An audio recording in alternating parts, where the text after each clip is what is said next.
so I just wanted to ask all of you, what your experience is, just for our sake, for everyone's sake, to understand some of the challenges, what's working, what's not working, because it's so important, there's preconceived ideas that maybe doesn't taste good, or just delighting them with how great it is. So I would just love to hear from all of you.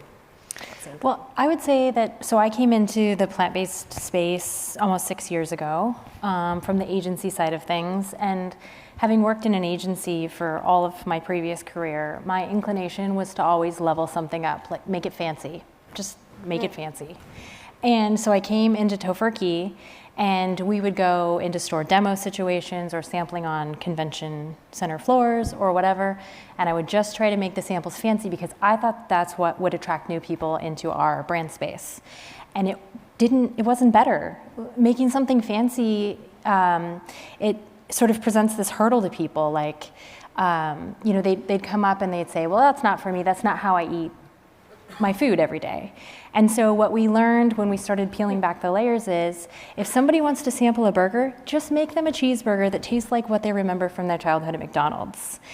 And if they get that piece of nostalgia in their head, and then all of a sudden, in the aftermath of this exquisite sample, they acknowledge that what they were eating was plant-based, and they don't have to give anything up, it's sort of a seamless experience, then you've won them over. So I think that I'll speak for myself, like I have to remind myself all the time, just make your food for people who consume it, and make your food for people who eat,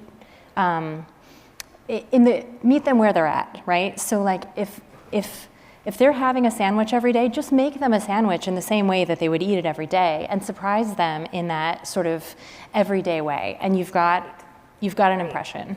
Yeah, thank you. Mm-hmm. New information to me. Sampling for us, I think, it's a big focus, because I've been talking about the trial and the education. You have to get over that hump with the consumer to get them to actually buy the product. Right.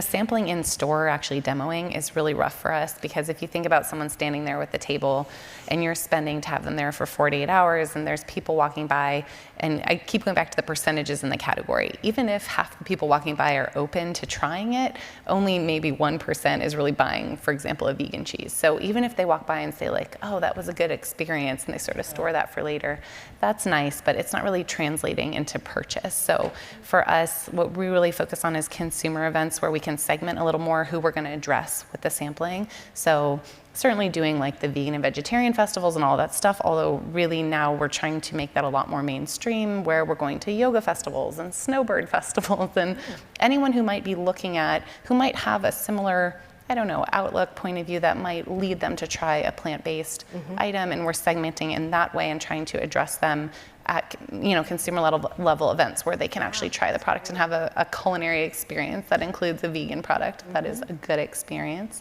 they might not be expecting. And that's been a good recipe for us to kind of get the word out there and get food into their mouths and get them to try and get over that hump. But in store, it's a really tough spend, because you just don't get enough of your interested consumer base necessarily walking through in that time period. And it's also really hard to educate, the rep who's sampling for you often about how to, talk about your products and what they are. We live and breathe it, and it's hard to answer all the questions and put somebody out there. Yeah, thank you. It sounds like from the sampling approach, we're trying to get trial, right? Mm-hmm. And Erin brought up a cool point. Like, if you're going to do a sample, don't just cook the meat or the plant-based material and put it in a little Dixie cup and say, here's your sample with a toothpick. Maybe it's a part of a burger with cheese on it, or maybe it's something made for chili or something made with plant-based stuff. Something that, like you said, they would use at home. Mm-hmm. It's really tough at retail to get somebody to execute that with any flair consistently.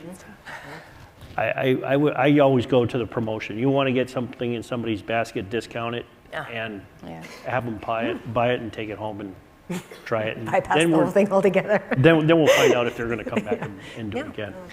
Really, the best case scenario for us on the sampling side is when there are food service operators, restaurants, colleges, whatever it is, serving our products in a branded way. Because then you get to trial something, you have professionals cooking it, they know what they're doing, they're gonna make their food delicious. You have it promoted so they know it's Follow Your Heart or they know it's Tofurky, whatever it is. And you have that opportunity for trial. Also, nobody cooks anymore, so looking, people are going out to eat more and more, and to have these easy options at fast casual and fast food chains across the country, which really just started happening in the last year or two, where it's so accessible. That is our best trial event. That's our best option. So we're working really hard to push into that area and to make sure we get that branding wherever possible, to make sure people have that opportunity, because it's going to translate into more traffic into the retail stores. Retailers are really far ahead of food service as far as the breadth and depth of plant-based options that they have on shelf. Menus are behind, and they're catching up really quickly. We've seen a lot of churn this year, which is exciting, but that's really the best opportunity. Just let the professionals do it.